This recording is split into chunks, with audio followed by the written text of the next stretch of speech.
E hoje foi um dia tenso para o mercado financeiro de uma forma geral, mas as commodities não ficaram fora dessa movimentação, dessa pressão negativa dos mercados hoje.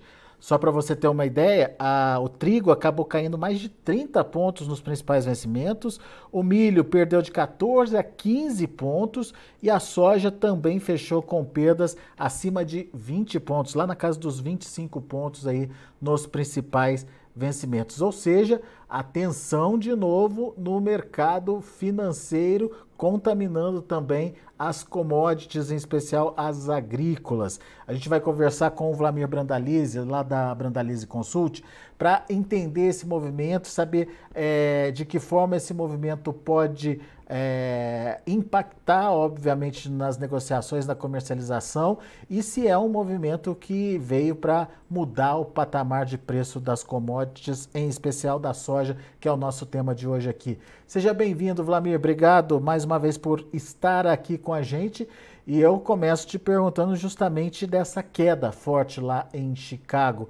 Qual que é a sua análise, qual que é a sua perspectiva para os preços? Boa tarde, Alex. Boa tarde a todos. Olha, Alex, hoje foi aquele dia que a gente chama aí que é a terça-feira negra, né? Sexta-feira foi uma sexta-feira Black Friday, também negra, né? E novamente nós tivemos o efeito cascata, o efeito manada, em que notícias aí da pandemia voltaram a influenciar muito forte os mercados. Derrubaram fortemente o petróleo, e aí o petróleo escorregadio acabou levando todo mundo de arrasto, né, Alex? Isso é um fato, todas as commodities são meio interligadas e essa pressão aí acabou derrubando. A soja, se a gente avaliar percentualmente, é um dos que menos perdeu, justamente porque o impacto dela com relação ao petróleo é menos importante do que o milho, que tem o etanol. Então, a soja acabou perdendo proporcionalmente menos. Mas ele é negativo, ele trouxe a soja abaixo dos 12 dólares e meio, perdeu o suporte dos 12 dólares e meio, agora veio para o suporte de 12 dólares, continua com bom suporte, 12 dólares é uma boa cotação, e agora ficamos afastados aí dos 13, né, que eram os níveis que estavam mais próximos aí nas semanas anteriores. O fator positivo, basicamente, é que no Brasil nós tivemos uma correção positiva do dólar, enquanto acontece isso dessas crises, desse efeito manada nas commodities e nas ações e nas bolsas internacionais, o dólar sobe por aqui. E acabou compensando um pouco, né, Alex? Isso tirou um pouco da pressão negativa nas posições reais, mas mesmo assim nós tivemos queda nas cotações hoje, praticamente nada de negócio comentado. É, é, isso porque não estava atrativo ou porque o produtor está mais preocupado com o plantio mesmo, hein, Vlamir? Olha, nós estamos aí mais preocupados, no caso, preocupado com o plantio agora em diante, basicamente é mais o Rio Grande do Sul, né? As demais regiões do Brasil Mato Grosso já, fechou, né, por exemplo? Mato Grosso já fechou, Paraná já considerado fechado, Goiás aí também, Mato Grosso do Sul já acima de 90%, Norte e Nordeste também as chuvas vieram cedo, esse ano também já na faixa de 90%, vai restando o Rio Grande do Sul aí com uns 30% ainda para plantar e algumas áreas de replantio. Então, o problema para plantar ainda é o Rio Grande do Sul, que é mais que está sofrendo mais. Mas o fator do mercado não ter mostrado movimento é que a safra atual, que a gente já chama safra velha, ela está bem negociada. Já resta pouco dela para ser negociada. E esse pouco de grão que existe na mão do produtor, ele está sendo deixado para vender em janeiro, aí, em função basicamente já de ano fiscal, aí, de faturamento para o produtor. E a safra nova, nas últimas 2 semanas, nós tivemos bons momentos aí, bons repiques de alta aí, em que os produtores estavam atrasados, acabaram negociando bem. Nós tivemos aí, vamos dizer, Alex, em 2 semanas nós tivemos uns 12% da safra negociadas. Isso dá uma média de 6% por semana. É um volume bem interessante, porque isso dá quase umas 18 milhões de toneladas de soja foram negociadas da safra nova nas últimas 2 semanas, com patamares bem interessantes aí, entre níveis de 165 a 172 reais nos portos. Agora o mercado recuou forte e aí o vendedor se afastou e não está mostrando interesse de negociar nem safra disponível, nem safra nova. Foi um dia muito parado, né? Qual que foi o preço ofertado hoje, Vlamir? Olha, hoje safra velha aí nos portos 169, chance de 170, já não tem vendedor nos portos para isso, porque no interno talvez a indústria acabe pagando um pouco mais para consumo regional, né? Mas também não tem muita oferta mais nos portos. A safra nova indicou hoje 157 aí no fevereiro, março, 158 no abril, 161 no maio e 163 no junho e julho, ou seja, em média aí está R$ 8, R$ 9 abaixo dos melhores momentos de 2 semanas atrás. Então, nesses patamares, o produtor agora está fora, está mais interessado em cuidar da lavoura do que efetivamente voltar aos negócios, Alex. Então, como nós vamos entrar já em dezembro a partir da manhã, a tendência é de um mercado mais acomodado, porque evoluiu bem a comercialização da safra nova, e aquele que está mais preocupado agora viu que negociou, fez bons negócios e agora vai cuidar direito da lavoura e deixar o tempo passar e essa crise dessa terça-feira negra aí deixar passar também, né? Porque esses sustos que aparecem, essas quedas violentas, ele, na sequência ele tende a se recuperar, né? Porque depois que passou o susto, o pessoal acomoda e o mercado recupera um pouco. Mas agora a gente está longe dos US$ 13, né? A tendência é 12, 12,5 aí, e talvez voltar perto do 12,5 como uma média, mas estamos distante aí dos US$ 13 e não há uma garantia aí de que ele vá ser atingido aí no curto prazo, porque tem um fator importante, né? O relatório de ontem do USA já confirmou o fechamento da colheita americana. Então não tem mais riscos lá, né, Alex, da safra americana de perdas. Então colheu tudo e os olhos deles agora estão voltados para a safra brasileira, safra da América do Sul. E atualmente eles olham mais a safra do Mato Grosso como safra brasileira que o restante, né? Por exemplo, esse período de estiagem que está passando o Rio Grande do Sul. E como na safra do Mato Grosso a condição está dentro da normalidade, eles acreditam em super safra brasileira, que é o que a gente também trabalha. Nós caminhamos aí para um super safra brasileira porque nós vamos plantar aí a hora que fechar o plantio gaúcho, provavelmente perto de 40,5 milhões de hectares, que é recorde histórico de plantio, 2 milhões a mais do que na safra passada. E a não ser que avancem as perdas no Rio Grande do Sul, nós caminhamos aí para colher entre 145 e 150 milhões de toneladas, continua dentro dessa janela. E a projeção da safra, ou seja, super safra, isso que o mercado lá de Chicago está vendo, e é isso que os chineses estão vendo, Alex. Por isso que a gente não vê muita pressão dos chineses comprando grandes volumes lá nos Estados Unidos. Hoje o USDA anunciou aí só 132 mil toneladas negociadas no relatório diário, é muito pouco para a época, né? Então é sinal de que o grande comprador mundial está administrando o jogo, né? Pois é, agora, qual o impacto dessa demanda, ou da falta dela, ou da demanda compassada para o mercado, para precificação, Vlamir? A gente pode ver preço ainda mais pressionado? Provavelmente sim, né, Alex? Porque nós estamos em momentos que o dólar está bem valorizado e a lógica do dólar seria uma acomodação, né? Ele está acima de 5,60, então a maioria do pessoal que mexe com câmbio aí aposta em dólar abaixo de 5,5. Então, é o dólar valorizado. A tendência de Chicago nesse momento não é de crescer, justamente porque colheita americana fechou. China comprando da mão para a boca e safra da América do Sul andando dentro da normalidade, aparentemente o mercado não mostra muito potencial de avanços lá fora. E nós temos visto aí uma pressão leve aí sobre o negativa, né, leve e negativa sobre os prêmios. Então, os fatores que formam a cotação da soja, neste momento, eles dão sinais um pouco mais da linha baixista do que da linha de mercado mais positivo. Então, ainda esses patamares que eu comentei, de 157 a 163, podem ainda estar bem valorizados para o momento, para, vamos dizer assim, pensar no período do pico da colheita, aí na safra lá em fevereiro, né? Agora, o Vlamir, efeito do Laninha ainda entra nessa conta? Tem preocupação nesse sentido, ou meio que o bom andamento já tá determinando uma safra cheia realmente? Olha, Alex, o Laninha ele pode ainda interferir porque a safra gaúcha ela está ainda no início, então Safra gaúcha e parte da safra do sul ainda tem riscos. Nós vamos aí pensar, safra da Argentina, ainda tem mais de metade da safra da Argentina vai plantar. Então aí tem um potencial ainda de efeito maléfico sobre as lavouras, e se isso vier a acontecer, isso reverte essa pressão lá em Chicago, daí o mercado tende a se valorizar.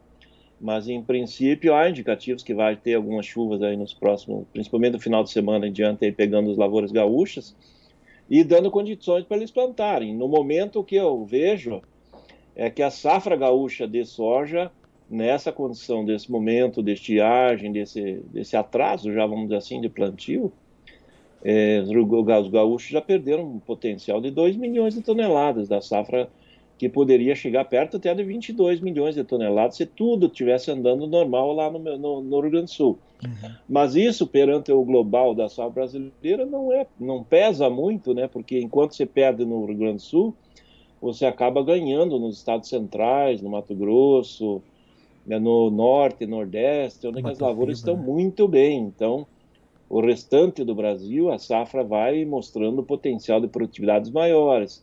E aparentemente, se tiver mais vamos pensar, Alex, mais umas 4 semanas com chuvas regulares, a safra brasileira vai estar garantida, né? Não tem mais o que perder. Aí só pode perder com excesso de chuva na colheita, né? Isso que alguns temem, em alguns locais aí, que talvez na colheita vai ter muita chuva aí, principalmente no Mato Grosso. Mas, em princípio, está caminhando aí para uma safra cheia, safra que está sendo afetada pelo, vamos dizer assim, esse efeito Laninha, é mais o extremo sul do Brasil e, por enquanto, até os argentinos ainda não estão reclamando tanto da condição de clima. E o Paraguai até agora veio bem, né? Essa semana o pessoal do Paraguai reclama um pouco por mais chuvas, mas há indicativos de chuvas que devem entrar ali no Paraguai. E também no Paraguai nós temos aí, safra já tem muita lavoura bem adiantada. No Paraguai, as primeiras colheitas vão ocorrer já depois do Natal, então a safra está adiantada e com mais algumas semanas de clima regular, a safra deles também vai estar praticamente garantida. Esse último ano eles pegaram seca do início ao final da safra, basicamente como aconteceu no sul do Brasil, nessa última safra, que pegamos seca quase o ciclo todo, né? E daí teve perdas grandes. Agora, nesse ano, a condição está bem melhor do que foi o ano passado, né? Com exceção do Rio Grande do Sul. O Rio Grande do Sul, algumas regiões ali estão em condições bastante ruins, né? Comparado com o pior momento do ano passado também. Mas ainda tem tempo, né? A safra de soja ainda tem tempo. Ô Vlamir, com que número você trabalha aí para a produção brasileira e na América do Sul?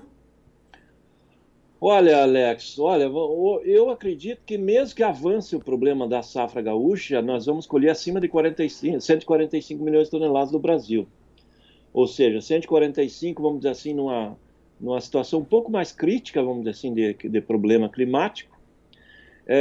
Vamos pensar numa situação crítica na Argentina, 45 milhões, então 145 com 45, 190 milhões, e eu acredito que o Paraguai vai ficar entre 11 e 12 milhões. Então, pegando 190 com mais 11, 201, 202, e vamos pegar 5 milhões ali do Uruguai, que deve dar a safra deles, que está indo próximo do normal.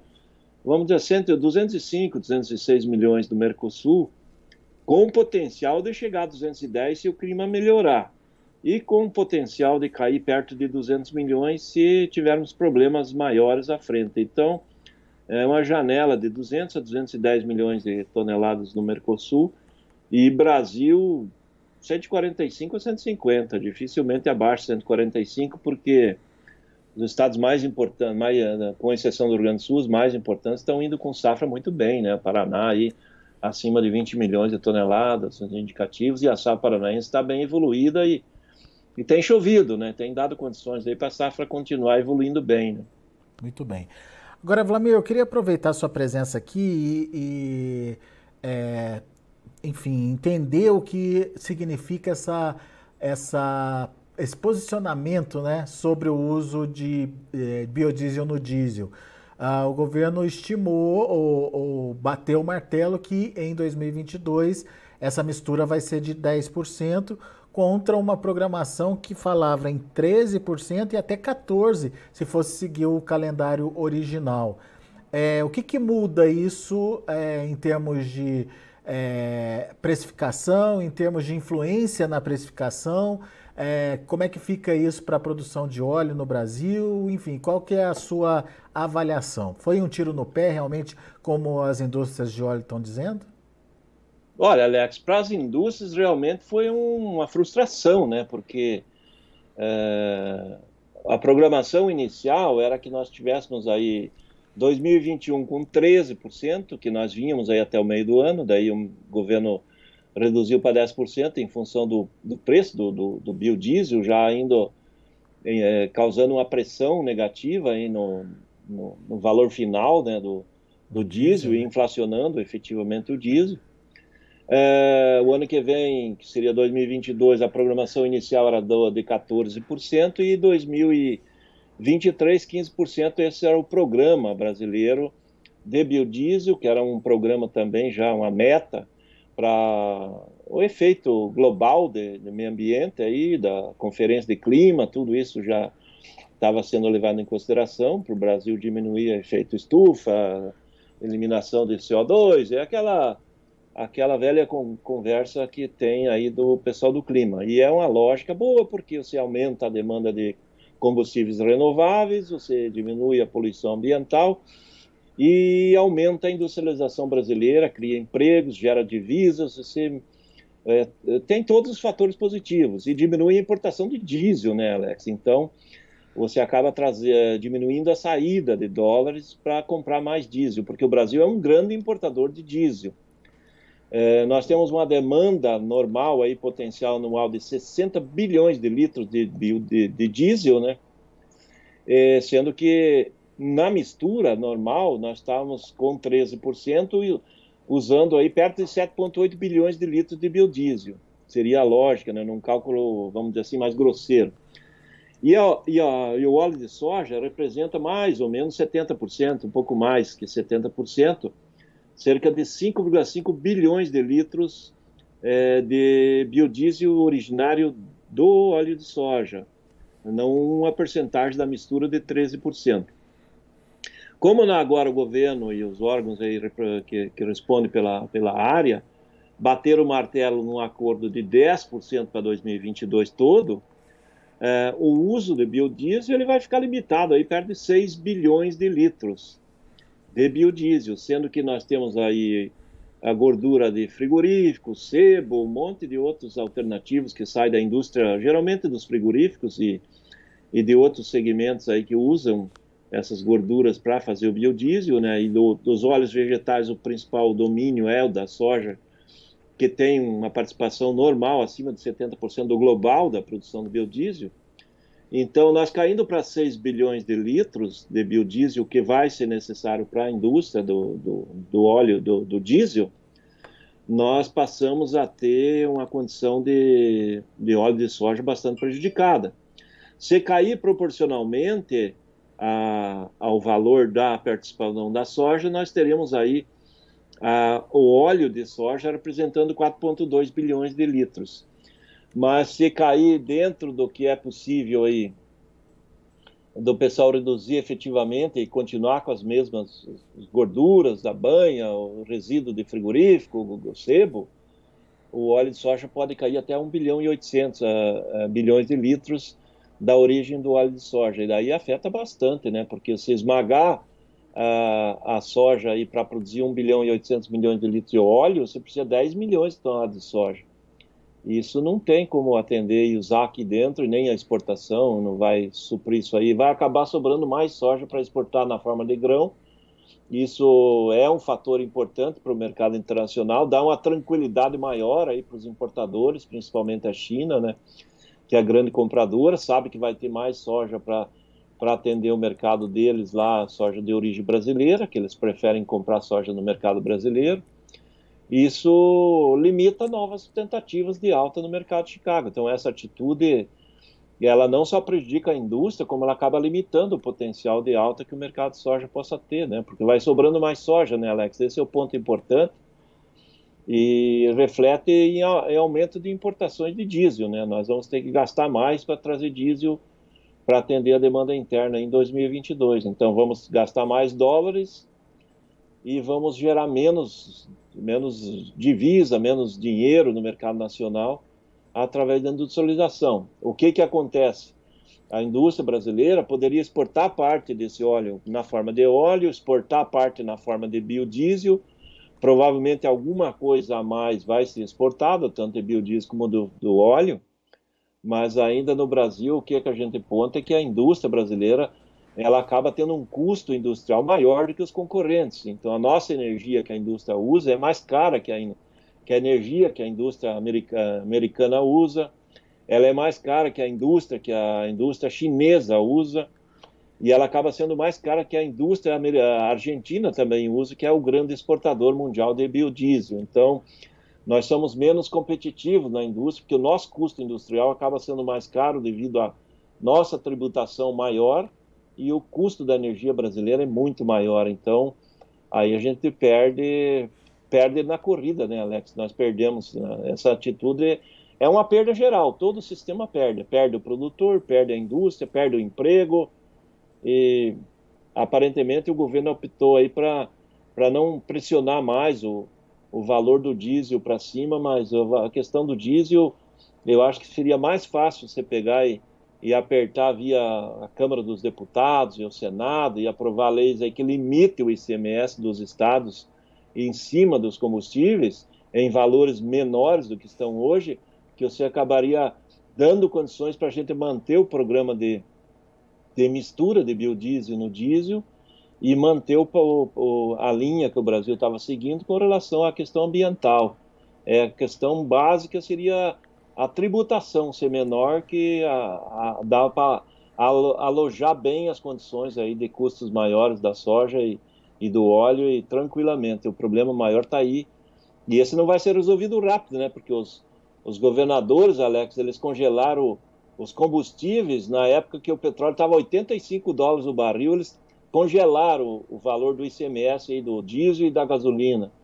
E agora o petróleo a $65, a gente continua pagando os impostos em cima de um petróleo de $85. Então, não é fácil de resolver. E quem vai pagar o pato nessa brincadeira é o produtor de soja, que poderia estar ganhando um pouco mais, é a indústria brasileira, produtora de óleo, e a indústria de biodiesel, que vão trabalhar com a capacidade um pouco menor do que... Um pouco não, e bem menor do que poderia, né, Alex? É, verdade. 10 milhões de toneladas a menos no esmagamento é puxado, hein, Vlamir?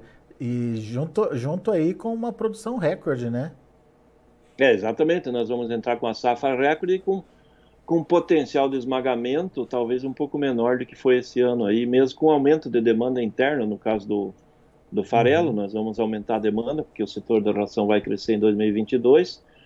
Deve ter um aumento também menor aí no consumo do óleo para consumo humano e biodiesel provavelmente vai ter um consumo menor, né? Porque nós vamos trabalhar o ano todo com 10%, né? Esse ano nós tivemos o primeiro semestre principalmente com 13%, depois que veio a redução para 10%. Então, na linha do biodiesel, provavelmente é uma demanda menor, né? Muito bom. Meu amigo Vlamir Brandalize, muito obrigado pela sua participação, pelos esclarecimentos aqui pra gente. Volte sempre, Vlamir. Isso aí, Alex. Uma boa tarde para você e vamos soprar para longe essa terça-feira negra aí. Vamos espantar ela do calendário. Que a variante Ômicron não venha para cá, né, Vlamir? Pelo amor de Deus. Exatamente. Vamos espantar e deixar lá no espaço. Boa. Vlamir, obrigado. Abraço. Aí, Alex. Um abraço a todos vocês aí. Tá aí, Vlamir Brandalize, da Brandalize Consulting, conversando aqui com a gente, analisando o mercado que foi contaminado, obviamente, pela situação financeira e principalmente pelas dúvidas em relação aí à nova variante Ômicron, que está sendo a dor de cabeça do momento e que está sendo responsável aí pela transmissão, né, de uma quarta onda aí de coronavírus pelo mundo. Muito bem, vamos ver os preços, vamos ver como ficaram as negociações negativas lá da Bolsa de Chicago. De olho na tela, vamos lá. A soja para janeiro, 12 dólares e 17 centes por bushel, caindo 24 pontos mais 25. Para março, 12 dólares e 26, queda de 25 pontos e meio. Para maio, 12 dólares e 35, queda de 26 pontos. E julho, 12 dólares e 42 centes por bushel, caindo 25 pontos mais 75. Queda forte da soja. Vamos ver o milho, que também não ficou atrás não. Olha aí, dezembro perdeu 14 pontos, fechou a 5 dólares e 67 centes por bushel. O março também na casa dos 5,67, queda de 14 pontos mais 75. O maio, 5 dólares e 70 centes, queda de 15 pontos mais 75. A mesma queda para julho, que fechou a 5 dólares e 70 centes também. Vamos ver o trigo. Trigo despencando, 33 pontos, quase 34 para o dezembro, 7 dólares e 73 centes por bushel. Março, 7 dólares e 87 centes por bushel, 35 pontos de queda. Maio, 7 dólares e 93 centes por bushel, 34 pontos mais 75 de baixa.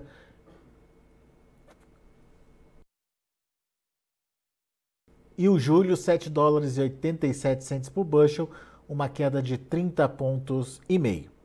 São os números de hoje, já de fechamento do mercado. A gente vai ficando por aqui. Agradeço muito a sua atenção, a sua audiência.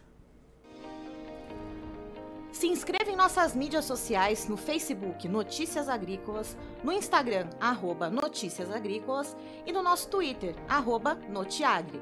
E para não perder nenhum vídeo, não se esqueça de nos acompanhar no YouTube e na Twitch, Notícias Agrícolas Oficial.